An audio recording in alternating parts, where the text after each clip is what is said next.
நாடே உற்றுநோக்கி காத்திருந்த 18வது மக்களவைத் தேர்தலுக்கான முடிவுகள் கிட்டத்தட்ட வெளியாகிவிட்டது. இது பற்றிய கருத்துக்களை பகிர்ந்து கொள்வதற்காக நம்மளுடைய அரசியல் விமர்சகர் கலை இருக்கிறார். அவரிடம் பேசலாம். வணக்கம் சார்.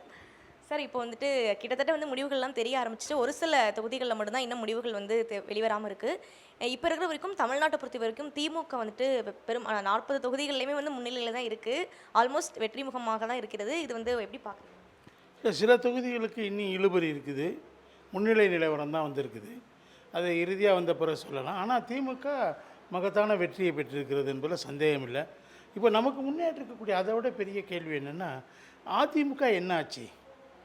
பாஜக என்ன சொல்லிச்சு, அதிமுகவை நாங்கள் 3ஆம் இடத்துக்கு தள்ளிடுவோம் சொல்லி. அது நடந்த மாதிரி தெரியல. பாஜக 7% வாக்குகள் தான் வாங்கியிருக்காங்க. அதோடு இல்லாமல் அவங்க ஒரு 7-8 இடத்துல தான் 3ஆம் இடத்துக்கு அதிமுகவை தள்ளியிருக்கிறாங்க. மீதம் இருக்கக்கூடிய எல்லா தொகுதிகள்லையும் அதிமுக கூட்டணி 2ஆம் இடத்துக்கு வந்திருக்காங்க. இன்னொன்று நான் பார்க்குற விஷயம் என்னென்னா, இந்த திமுகவுக்கும் 2வது வரக்கூடிய அதிமுகவுக்கும் இடையிலான அந்த வாக்கு சதவிகித வித்தியாசம் என்பது மார்ஜின் குறைஞ்சிருக்குது. 2019 கம்பேர் பண்ணும்போது இப்போ குறைஞ்சிருக்குது. அப்போ என்ன, நான் அதுலேருந்து என்ன இன்ஃப்ளூயன்ஸ் வருதுன்னா, பாஜக அதிமுக வாக்குகளை பிரிக்கலை, திமுகவுக்கு வந்த வாக்குகளை தான் பிரிச்சிருக்குது. அதனால் திமுகவுடைய மார்ஜின் குறைஞ்சிருக்குது. அது இன்னொன்று, அதிமுக நாளாக உடைஞ்சி போச்சு, அதுக்கு எதிர்காலமே இல்லைன்னு சொல்லிட்டு இருந்தாங்க. இந்த தேர்தலோடு அது காணாமல் போயிடுன்னு சொல்லி அண்ணாமலை சொல்லிகிட்டே இருந்தார். இப்போ அவர் தேர்தலுக்கு முன்னாடியே காணாமல் போயிட்டார். முடிவுகள் வர்றதுக்கு முன்னாடியே காணாமல் போயிட்டார். அவர் எங்கே இருக்காரு தெரியல. இப்போ தேடி கண்டுபிடிக்கணும். காணவில்லை லிஸ்ட்டில் போடுங்க, உங்கள் பத்திரிக்கையில் நாளைக்கு போடுங்க, நான் வேணால் அதுக்கான பணத்தை கொடுக்குறேன். அப்போ அந்த அளவுக்கு இன்னொரு முக்கியமாக நமக்கு முன்னாடி இருக்க கேள்வி என்னென்னா, யார் ஆட்சி அமைப்பாங்க மத்தியில்? இது ஒரு முக்கியமான கேள்வி.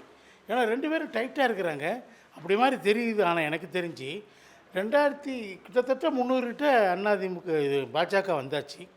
கூட்டணி பாஜக யாருமே சரி தனித்து ஆட்சி அமைக்க முடியாதுன்னு தெரிஞ்சு போச்சு. மத்தியில் கூட்டணி ஆட்சி தான் வரப்போகுது. அது பாஜக கூட்டணியா, இந்தியா கூட்டணியா, என்டிஏவா இந்தியா கூட்டணியாங்கிறது அதில் கிட்டத்தட்ட எனக்கு தெரிஞ்சு பாஜகவுக்கு வாய்ப்பு அதிகமாக இருக்குது. ஏன்னா அவங்க இதுக்கு மேலே பெரிய மாற்றம் வர்றதுக்கு வாய்ப்பு இல்லை. அவங்க பிறகு நிதிஷ்குமாரையும் சந்திரபாபு நாயுடையும் என்டிஏ கூட்டணியில் இருக்கிறவங்கள தங்கள் பக்கம் இழுப்பதற்கு காங்கிரஸ் இறங்கியிருக்கிறாங்க. அதில் வெற்றி பெறுவாங்கன்னு எனக்கு தெரியல. நிச்சயமாக அவங்க 2 பேருமே முதலமைச்சராக இருக்கிறவங்க. அவங்க எப்படி மேலே வந்துடுவாங்க? அவங்கள இதை விட என்ன தர முடியும் உங்களுக்கு? அவங்கள எப்படி கவர முடியுங்கிறது தெரியல. நிச்சயமாக சான்ஸ் இல்லை. அதனால் பாஜக ஆட்சி, கூட்டணி ஆட்சி, என்டிஏ ஆட்சி அமைவதற்கு வாய்ப்புகள் இருக்குதுன்னு நான் நினைக்கிறேன். இப்போ தமிழ்நாட்டை பொறுத்த வரைக்கும் பாஜக குறிப்பாக தாமரையில் போட்டியிட்ட யாருமே முன்னிலையிலே வரலை. பாஜகவில் பாமக கூட்டணியில் போட்டியிட்ட சௌமியா அன்புமணி தான் முன்னிலையில் இருந்தாங்களே தவிர, தாமரையில் போட்டியிட்ட குறிப்பாக எல் முருகனாக இருக்கட்டும், அண்ணாமலையாக இருக்கட்டும், தமிழிசை சவுந்தரராஜனாக இருக்கட்டும், யாருமே முன்னிலையில் வரல. இது எப்படி பார்க்கலாம்? அவ்வளோதான். பாஜக க்ளோஸ். இந்த தேர்தலோட பாஜக ரொம்ப தம்மட்டம் அடித்தாங்க. ஒன்றுமே இல்லாமல் நாங்கள் தான் ஊன்னு கத்துனாங்க. அது அண்ணாமலையினுடைய கோளாறு. அது அவருடைய இயற்கையாக அவருடைய மன ரீதியான கோளாறு இருக்குது. அது இப்போ நிச்சயமாக தெரிஞ்சு போச்சு. இனிமேல் பாஜகவுக்கு இங்கே இடமில்லைங்கிறது. 2026 சட்டமன்ற தேர்தலில் பாஜகவுக்கு இடமில்லை. போட்டி என்பது அதிமுகவுக்கும் திமுகவுக்கு தான்.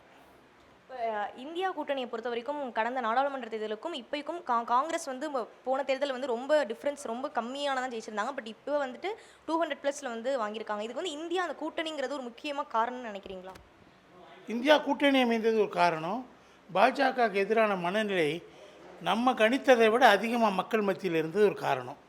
மக்கள் தங்கள் வாழ்நிலையிலிருந்து முடிவு செய்கிறாங்க. கருத்து கணிப்பாளர்கள் எங்கேயோ மேலே இமயம் மேலே உட்காந்துக்கிட்டு அவங்க கருத்து கணிப்புகளை வெளியிடுறாங்க. கருத்து கணிப்புகளுக்கும் இயல்பான தேர்தல் முடிவுகளுக்கும் சம்பந்தமே இல்லை என்பது கருத்து கணிப்புகள் இந்த அளவுக்கு பொய்த்து போனதை நான் எப்பயுமே பார்க்கல என் வாழ்க்கையில். அதனால் இனிமேல் கருத்து கணிப்பு யார் நடத்த மாட்டான்னு நான் நினைக்கிறேன். நடத்தாமல் இருக்கிறது நல்லது. டிவி சேனல்ஸு கூட கருத்து கணிப்புகள் நடத்தாமல் இருக்கிறது அவங்களுக்கு நல்லது, இந்த நாட்டு மக்களுக்கு நல்லது. இன்னொன்று, பாஜக ஹிந்துத்துவாவை கையில் எடுத்தது தான் அவங்களுடைய பின்னடைவுக்கு மெயினான காரணம் நான் நினைக்கிறேன். இப்போ தான் உத்தரப்பிரதேசலாம் கணக்குப்படி பார்த்திங்கன்னா, கடந்த தேர்தல் கணக்குப்படி பார்த்தா இஸ்லாமியர்கள் குறிப்பாக ஷியா முஸ்லீம்ஸ் எல்லாம் பாஜகவுக்கு ஓரளவுக்கு அதிகமாக வாக்களிச்சிட்டு வந்திருக்காங்க. இன்றைக்கி அவங்களெல்லாம் இவங்க பகைச்சிக்கிட்டாங்க தேவையில்லாமல். வெறுப்பு பேச்சு மூலமாக. அதை இவங்க பேசியிருக்க வேணான்னு எனக்கு தோணுது. அவங்களே தங்கள் தலையில் மண்ணை வாரி போட்டுக்கிட்டாங்க. இஸ்லாமியர்கள் ஒரு பக்கமாக ஒருங்கிணைக்கப்பட்டு விட்டார்கள். இவங்களே துரத்தி விட்டாங்க. இவங்ககிட்ட இருக்க இஸ்லாமியர்களை நீங்கள் இந்தியா கூட்டணி பக்கம் போங்கன்னு துரத்தி விட்டாங்க. அதுதான் உத்தரப்பிரதேசத்துலலாம் பெரிய தோல்விக்கு அது ஒரு காரணம். இப்போ ராகுல் காந்தி பொறுத்த வரைக்கும் போட்டியிட்ட 2 தொகுதிகள்லையுமே வந்து முன்னிலையில் தான் இருக்காரு. கிட்டத்தட்ட வெற்றி உறுதியாக மாதிரி தான் இருக்குது. ஸோ இது வந்து ஒரு கம்பேக்கை பார்க்கலாமா? நிச்சயமாக கம்பேக் தான். அது வந்து பெரிய விஷயந்தான். ஏன்னா அவர் வந்து இதுக்கு இங்கே போட்டியிட பயந்துட்டு வயநாடு போனாருன்னு சொன்னாங்க.